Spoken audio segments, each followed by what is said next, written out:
Hello and welcome to another episode of the Big Time Strength Podcast.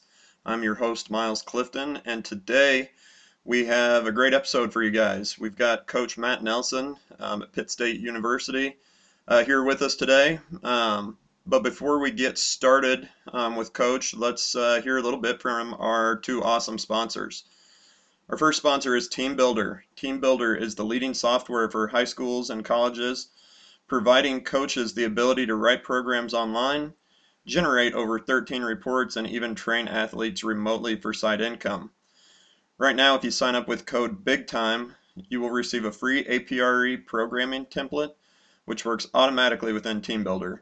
No more spreadsheets, workout cards to track training maxes that change day by day. Automate your programming without outsourcing your programming with TeamBuildr. All right, our next sponsor is Powerlift. Powerlift is the leading manufacturer and distributor of heavy-duty strength training equipment for collegiate and high school athletic performance centers around the world. Powerlift brings over 20 years of experience to the strength and conditioning world. All products are manufactured in their state-of-the-art manufacturing facility in Jefferson, Iowa. They are proud to support all coaches making the big time where they are at. If you guys want to find out more about TeamBuildr and Powerlift, we will have some more information about them in the show notes of today's episode. So please go check them out. Two awesome companies that are, supporting us here at the Big Time Strength Podcast. So let's go ahead and get started today with a great episode with Coach Matt Nelson. Getting started today, Coach, why don't you just give us a quick background on yourself? Okay. I grew up in Maryville, Missouri. Went to college at Northwest Missouri State in Maryville. Played football there for the Bearcats for 5 years. Got my undergraduate degree there, and then interned for Coach Quinlan, and then became a graduate assistant for Coach Quinlan at Northwest. Did that for 2 years. After that, I went to TCU and interned for them. Then University of Missouri, interned for them. Then I got into some physical therapy work with spinal cord injuries for about a year and a half. And then I became the head strength coach at William Jewell College for a year in Liberty, Missouri. And then came down here to Pittsburg State, and I've been down here. This is year 7, starting year 8 when football starts in the fall. Awesome. So getting started, I actually have taken kind of a similar path to you. I was a Northwest guy. I think I was there right after you. And, the big thing that I took away from Joe Q's program was kind of his attention to detail and the culture of his program and the way that he operated things there. So, maybe talk to me a little bit about, what that experience was like for you and maybe how that has shaped kind of your mission statement and some of your core values that you have for your program now. Yeah. Joe Q actually got there the summer of my senior year. So I didn't have him as my strength coach the whole time, but then obviously I worked for him. So I had Rich Wright for my strength coach. So just a combo of both. Like you said, Joe, a lot of attention to detail. Him and Rich have very similar, work ethic, work hard, do things right, be on time, give as much effort as possible, things like that. So that's what I try to instill in our guys. We're going to come in, we're going to do things correctly. I really try to beat the form and the technique into them. Just simple things as far as just picking a light bar off the ground. We don't want to take anything for granted. We want to pick, just picking the bar up. We want to set our lats in just like we're going to pull a clean off the ground. Just try to over exaggerate the technique with them. And then, after that, we're going to work hard. That's kind of how I was when I was in school with Rich in the weight room. Wasn't the best athlete, but I was going to work my butt off. So I try to instill that in those guys here. Just in the little things, attention to detail, doing the things right. I'm constantly, trying to help the guys, staying on them about whatever it may be, whether we're doing tempo work with our counts down, ISO work, how long we're holding, just different things. Those small little detail things show me that they're paying attention, and just make, especially with the tempo work, just make things that much harder. So, yeah. Absolutely. Yeah. And that kind of stuff, this all really ties together. And I know that, culture is a big buzzword, in the strength and conditioning community and just the coaching community in general. But how would you describe your culture, and what have you, done in your time there at Pitt State to really develop and cultivate the kind of culture that you want with your teams? I mean, when I got here, I say there wasn't as much. There was kind of a strength coach. It was kind of more of an open gym thing. As far as with all the athletes, football had their own. It was one of the coaches that ran it. So, when I got here, doing things right, accountability, showing up on time. We're here 5 minutes early at least. If you're on time, you're late, things like that. Your shoes are on, you're ready to go, paying attention. Our warm up, paying attention during your warm up. I'm fine with everybody, talking, having a good time, as long as they're paying attention. If they're talking, that lets me know they're loose, they're ready to go. If it's real quiet, that's when I know they're dragging. If it's Friday after, a hard week, I know they're kind of dragging. So that kind of gives me an idea of how they're feeling and what I may need to do as far as the way the training is going to go. But as far as the culture continued, getting them to pay attention to things like that. And then just, like I said, effort coming up here. We opened a new weight room my second year here, and it's very, very nice. So I try to teach them, don't take things for granted. You have one of the nicest weight rooms in the country, I'd say almost any division. And, we could very easily be back in the old weight room that was no air conditioning, 3,000 square feet, 10 racks and rust and everything like that, which would be fine by me because I like the dungeon. But, we've got 25 racks and things like that and all kinds of stuff. And I try to get them to understand to not take things for granted and work hard and work with the things that you have and be appreciative in those things. So.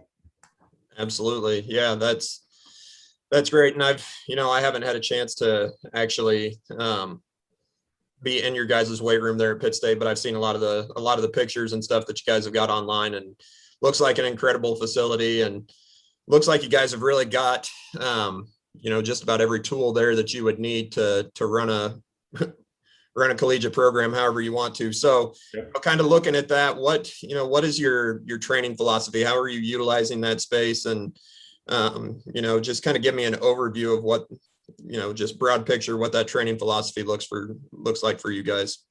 I mean, overall philosophy, number one is injury prevention, keeping our kids safe. If they get hurt in here, that's a very bad thing. I don't want them getting hurt in here. I don't want them getting hurt at all, obviously, but I want them to be able to be on their respective field or court or whatever it may be. So that's really number one for us.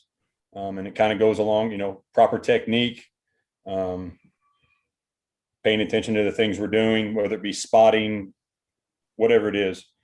And I like for our kids to understand why we do the things that we do, whether it be our speed work, our plyometrics, whether we're going heavy on squats this day, if we're lighter this day, if we're adding bands and chains. I want them to understand those things and why. I have them ask me questions all the time. Why are we doing this? What are we doing? I want to be kind of an open book for them so that they can understand why we're doing the things, and it makes them more comfortable with why we're doing things instead of just, man, why are we doing this today? I don't even understand, So I try to keep an open door policy if they have any questions, really for anything in their life, but especially with their training, and just get them to be comfortable here in the weight room and put in that effort that I ask of them. Absolutely. And that's something, the why of training is something that I think we're starting to see a lot more of out of our athletes. I don't feel like in years past, you might have had as many kids that want to know the reason why they're doing things. It was just, coach tells me to do something, so I'm going to come in and do it. And I feel like that's something that I'm starting to see more and more of now with athletes nowadays. You've been at Pitt State now for 7 years. is that something that you've kind of seen change and evolve in your time there? Is that something that you're seeing more of now, or have you felt like your athletes have always been that way? I mean, I think it's more now. So just, I think, social media plays a big aspect of it. Kids will see all kinds of stuff, their favorite athletes are doing whatever it may be on Instagram or Twitter. And, they'll be like, well, he's doing this. Why are we not doing this? Or I saw such and such doing this. Why are we doing this way? Okay, well, here you go. I'll lay it out for them best as I can, and the reasons why I think we need to be doing that. Maybe we've seen deficiencies in something that we're doing, or some aspect that we need to be better at. So I'll try to get them to understand those things. I mean, when I first got here, yeah, it was kind of like that. We're just, we're going to come in and lift.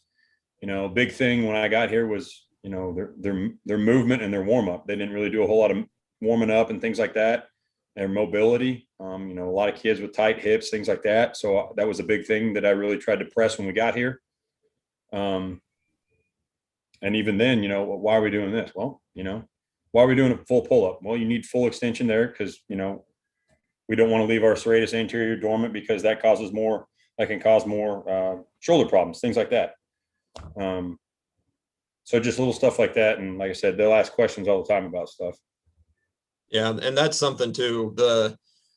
Like I said, social media can be it can be a good tool,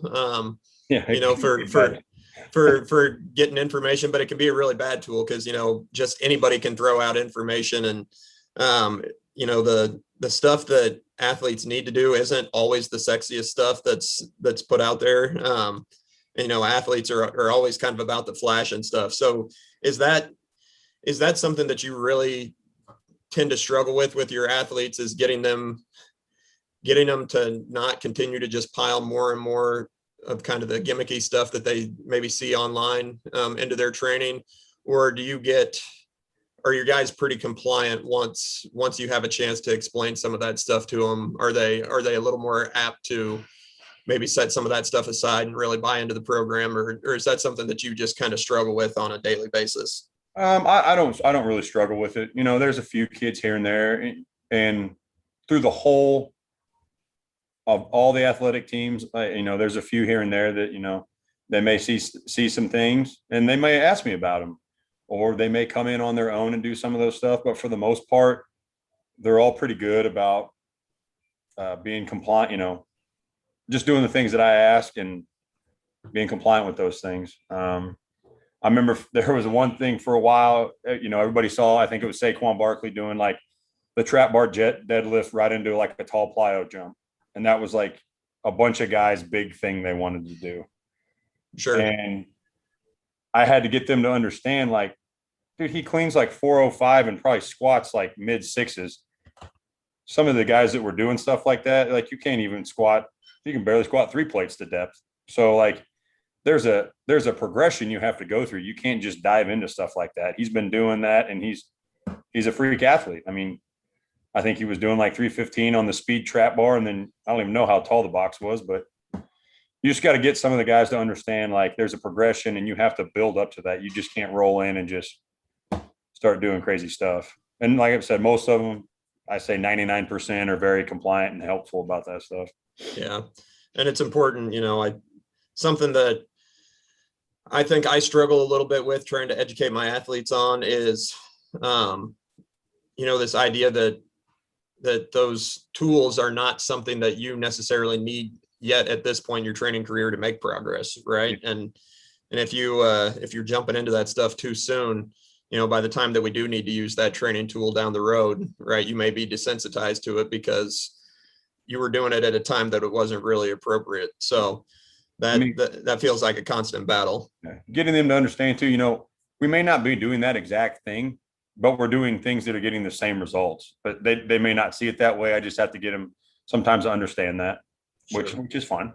Sure. Absolutely. Absolutely. And like I said, that's part of the job as coaches, right? Is to educate as much as you're actually just taking them through the training process. And, hopefully they have a better understanding of, why they do things, and maybe that becomes a bigger part of their life whenever they're done with their 4 or 5 years of college football or whatever college sport they're playing, and they take that with them for the rest of their life. So, kind of more specifically diving into a little bit of training stuff, what kind of programming methodologies, have you used in the past, or are currently using that you've really liked and had a lot of success with?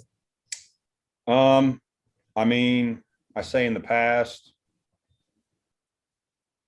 I usually do more linear based stuff with our Olympic movements.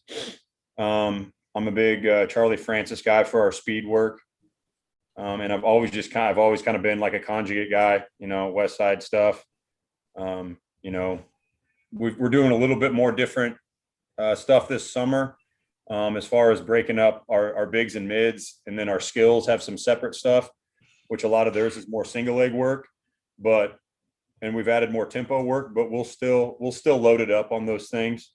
We're doing our dynamic effort work, our hypertrophy work. So we're really usually doing conjugate method, just trying to bring all 3 systems up: our speed work, our strength work, and our general hypertrophy. Honestly, that's what it's always pretty much been for me. Sure. Maybe, as far as like my own personal stuff, I've, 5-3-1, Brandon Lilly's cube method, West Side, linear periodization, stuff like that. I've done all that stuff, but for my athletes, for my football team, we usually do more conjugate. For my baseball guys, I take a lot of stuff from Zach Dakin at TCU. Movement Over Maxes is a great book, and I take a lot of that stuff. And, we'll work up to heavier squats sometimes, things like that, trap bar deads. But just getting our baseball guys to move properly, which is the same with all of our kids.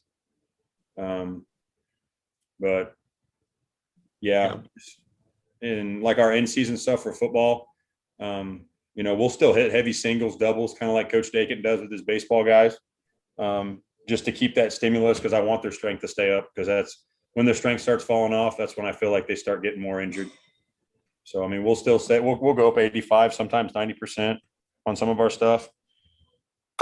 Sure. Yeah. I love Zach's stuff. He puts out a ton of good content, and I know Movement Over Maxes has influenced what I do pretty heavily, especially with my young guys, and even, at the Division III level, a lot of times, there's 3 months in the summer when we don't get to see athletes, like we can't train them in person. So a lot of times, even with, my second year, third year guys that, I don't know exactly what they've done all summer. A lot of times kind of a very basic Movement Over Maxes, push, pull, squat, hinge block that, we may run for 3 weeks at the start, just to kind of get guys back into things. So yeah, he's got a ton of great content. But I guess, kind of looking at, you mentioned some West Side stuff, some conjugate, Charlie Francis a little bit. How do you kind of pair all that, together and make that work within a weekly layout and a daily layout? Like what does it look like to pair your speed work, your strength work, your hypertrophy work, and how do you kind of work that into the day and the week? Yeah. So Monday is our acceleration and like our top end speed stuff. So we'll get a big warm up in, and then we'll do that stuff right after our warm up before we lift. We'll come up on Mondays, and Mondays is our like our Olympic day, our clean day. So more power based day. So we're working our speed stuff off the ground. And then we'll work some tempo work in, and then we get our hypertrophy work after that. Tuesday, we'll do more of our general conditioning, general GPP stuff for our conditioning test, just to make sure that they're ready for their conditioning test. And then Tuesday's our big bench press day.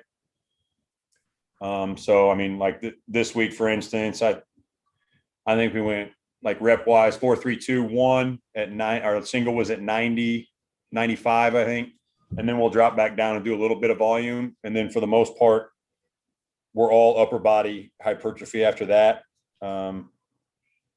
Wednesday's our day off.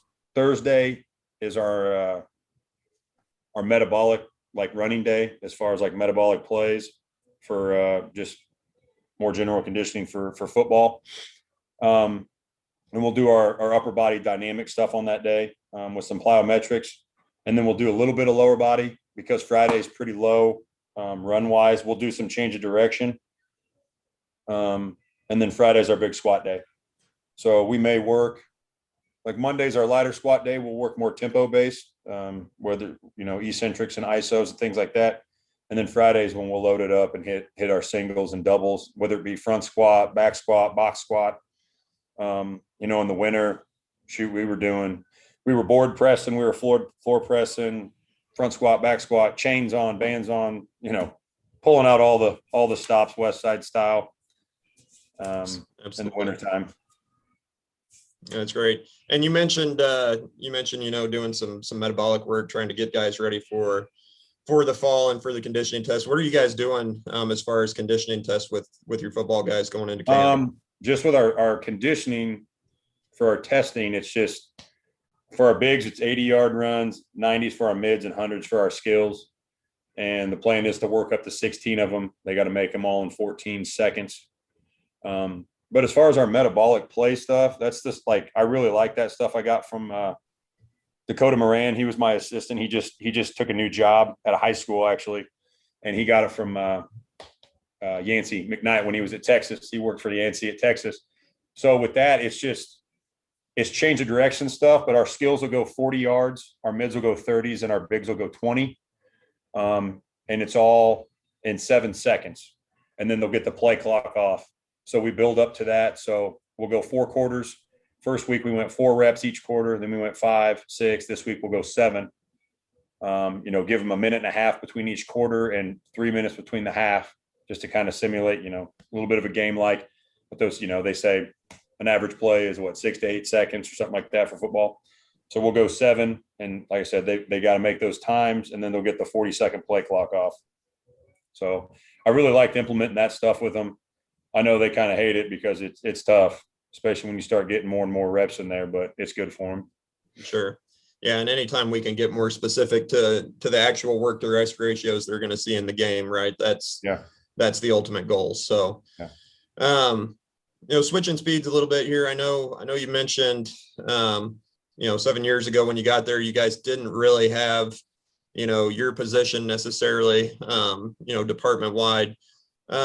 Maybe talk to me a little bit about what that looked like, when you got there as far as staffing and what that looks like now, and maybe any work that you've had to do to try to get more help or kind of develop the staff that you do have, helping you out there. Yeah. When I got here, it was myself and I had one GA.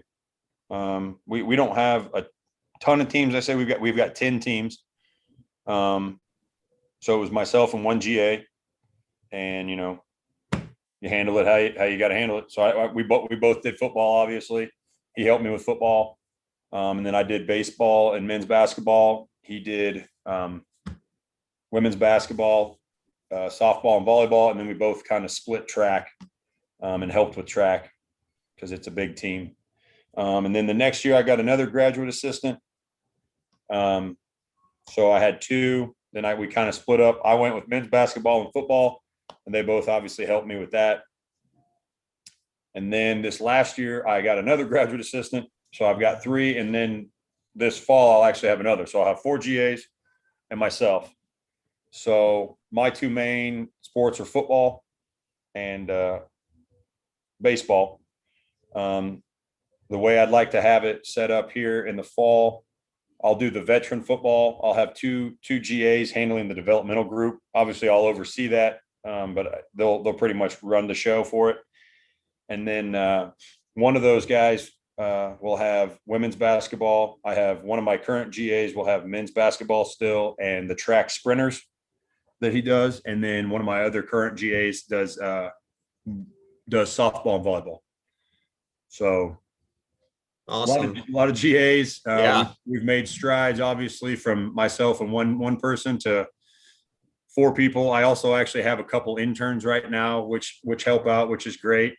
They're actually current athletes right now.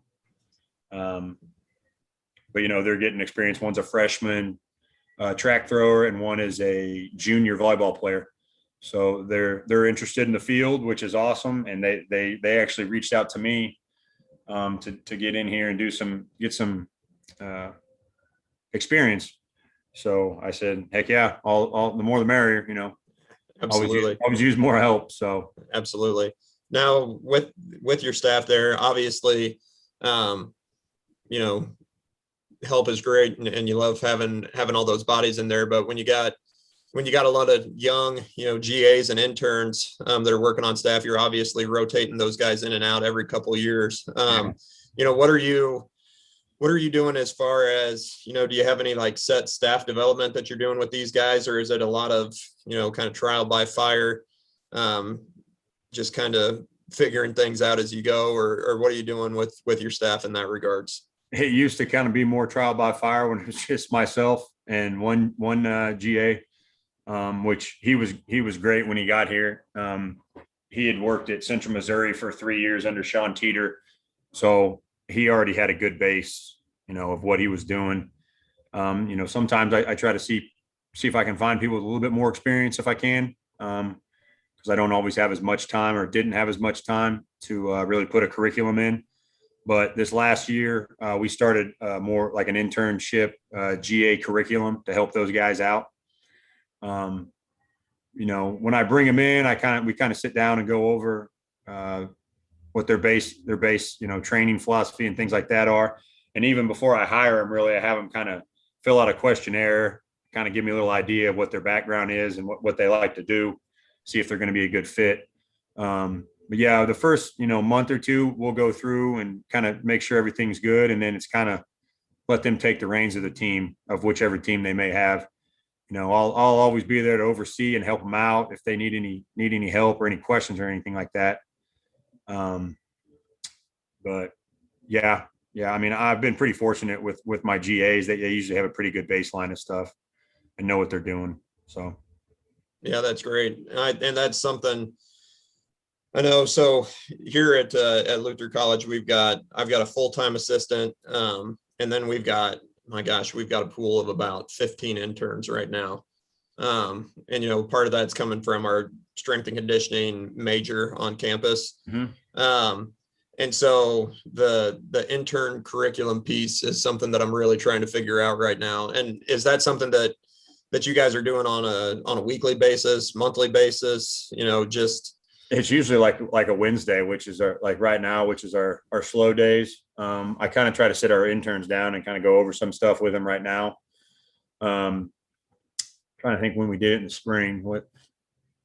It was just kind of more whenever we had time to sit down and we were all free to kind of go over stuff. We even did some like Zoom stuff with some other people. Like I said, my old assistant Coach Moran knew some guys. Like one, I can't even remember his name right now. At Ball State, we Zoomed with him and covered some speed work, things like that. But just trying to get other people online or maybe even on the phone, just so we can go over different stuff and just try to cover as much knowledge as we can. Yeah, absolutely. Yeah, I think the more that you can reach out and branch out, outside of just what you're doing in your situation at your school, the better, right? Because there's a lot of people doing a lot of really creative stuff out there. Yeah. And the more you can expose, your interns and stuff to kind of some different schools of thought, the better that they're going to be as a coach, because it's, you got to decide what you believe and what you think works for you in your situation. And it's hard to do that if you aren't exposed to a lot of different stuff. So that's great. Yeah. Kind of on that same note, talking about, developing interns, what are some of your, personal, favorite resources to go to for professional development? I kind of knocked on guys looking at Instagram, but I mean, I go on there and see some of the guys that I follow, especially with my mobility work and things like that. Vernon Griffith, he does a ton of hip mobility stuff that I really like.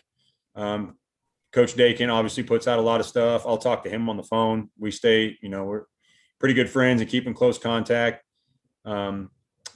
Whatever question I have as far as baseball or anything really, I'll talk to him.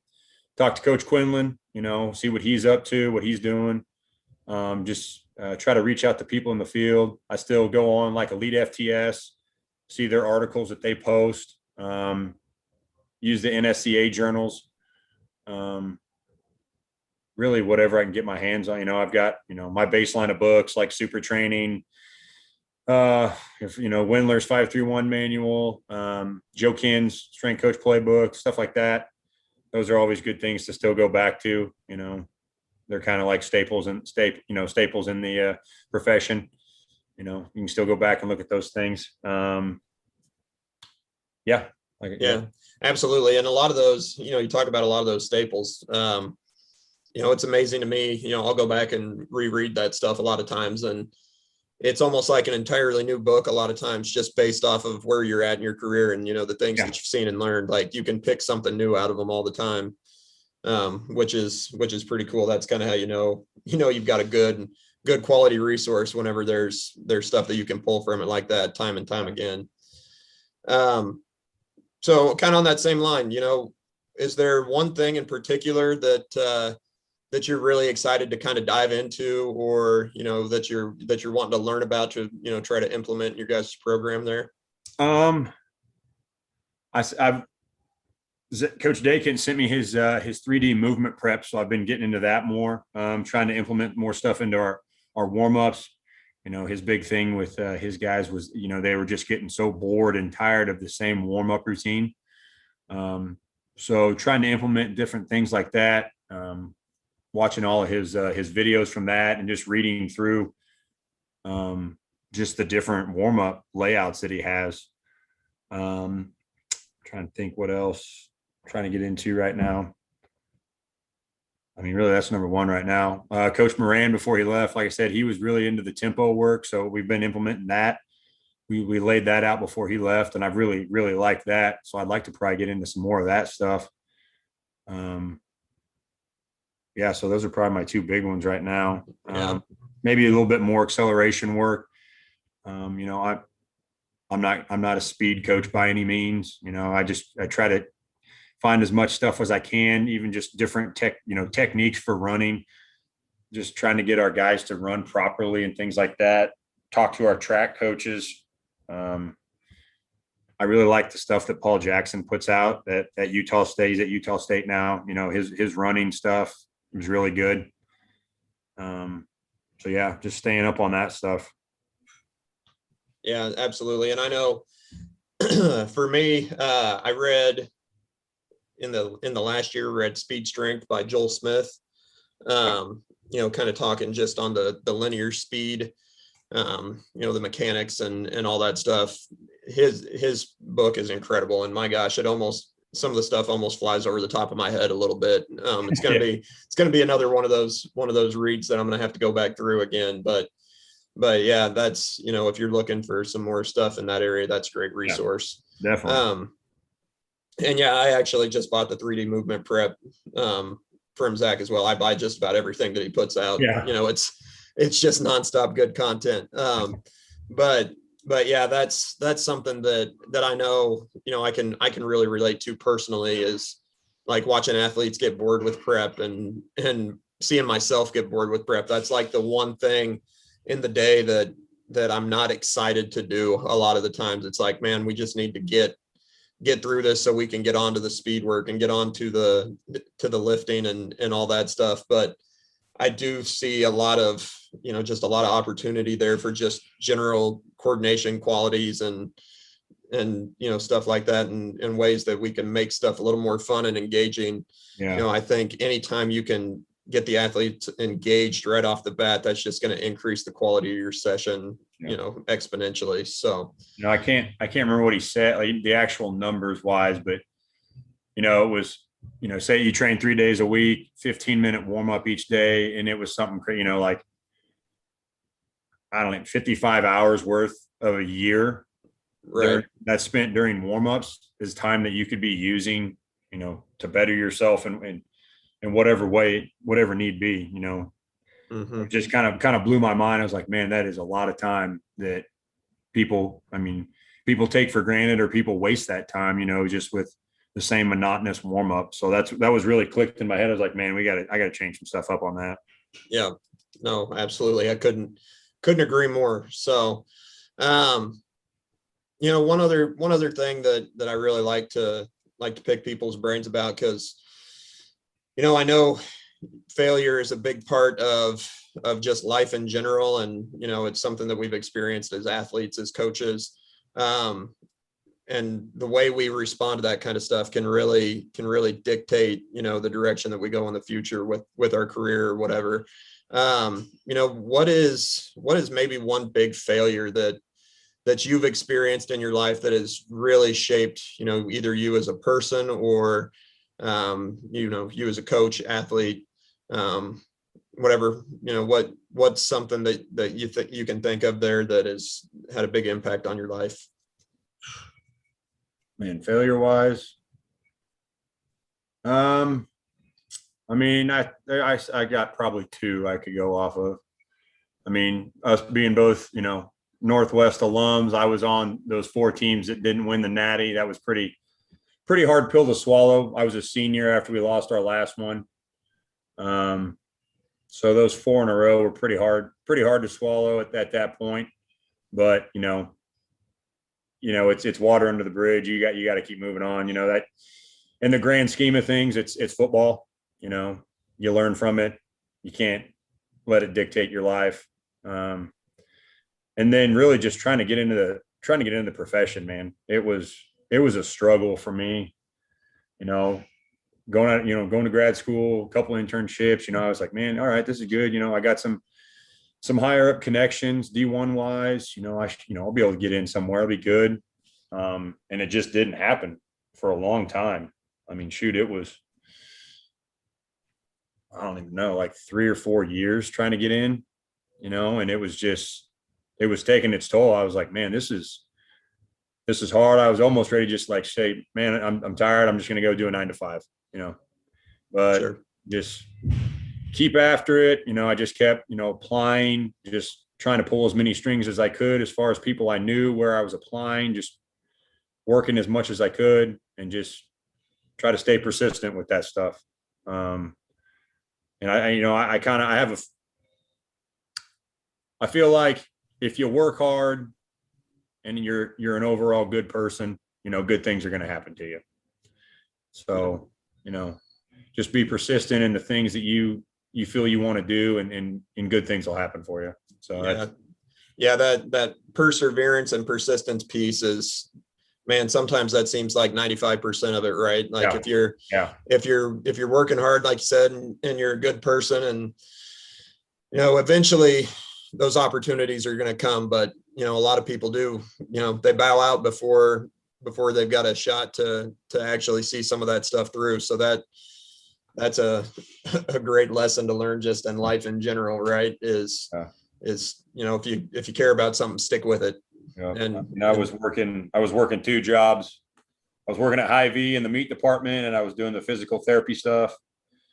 And I got the interview at Jewell, and I was like, man, this has got to work. This has got to work out. This might be the last one. Yeah. And it ended up working out. So yeah, that's great. And did you say, were you just at Jewell for 1 year before the Pitt State?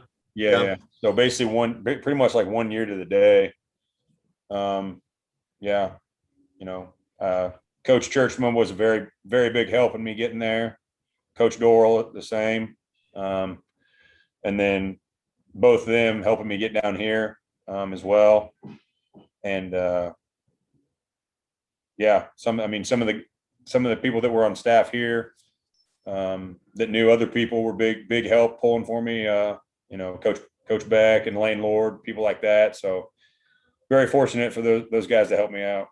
Yeah. And like I said, that kind of goes back to the piece of, being a good person and working hard. Like, yeah, if you got those 2 things taken care of, you're going to have people in your corner. Right. And when it comes down to it, like if they know that they can trust that you're not going to be a jerk, and that you're going to work hard and get things done, that's 90% of the battle right there. So yeah. I know Coach Doral or Coach T wouldn't wouldn't have vouched for me if I didn't work hard and if I wasn't a good person. So Yeah. Yeah. Well, that's all great stuff, Coach. I know you gotta get home and watch the kids today, so I won't take up too much more of your time. But the last thing that we like to do here is we've got a little finisher with just 4 or 5 quick questions. They don't have to be long drawn out answers, just kind of first thing that comes to mind, and then we'll get you out of here. How's that sound? Yep, sounds great. Okay. So first one, what's your favorite caffeine source? I just drink black coffee. Black coffee. Yeah. Love it. Classic. I do the intermittent fasting, so I just get to drink black coffee, really. Yeah, absolutely. How about the person that's been the biggest influence on you in your life? Oh, my life? Yeah, My dad. life work coaching. You can take that either way you want. I mean, I say my dad, my father, Pat Nelson. Yeah. All right. 15 minutes to train. This is you personally, right? You got 15 minutes. What are you doing? I'm going down and pushing the prowler. Pushing the prowler. Little conditioning. Push or pull the prowler. Love that. You can load it up. Ours are pretty heavy. You can load it up with weight. I mean, yeah, it gets pretty rough. Yeah. 15 minutes is more than enough time to ruin yourself on a prowler. So I definitely don't even need all that. And then lastly, how about another small school strength coach that you think's doing a great job and deserves a shout out? Oh, a small school strength coach. I'm going to say my buddy Tyler Davis at Central Missouri. He's handling, I mean, I think everybody up there now. The coach, their head man left, and he ended up just taking over, and they didn't refill one of the positions. So he's up there with a couple GAs running the ship. So he was my first GA, and he was great. So Tyler Davis. Yeah, and I think I'd have to look back through the episodes, but I think Coach Rozier did an episode with him back a while back there. But yeah, man, that's the small school strength coach life, right? You get you a couple of GAs and work with 10 to 20 teams, and you got to figure out a way to get them in and train them well and keep them safe and healthy. So make it work. Absolutely. Well, again, thanks, Coach. I appreciate your time today. We'll go ahead and, like I said, let you get out of here and go take care of the little one. So thanks again. Yep, I appreciate it.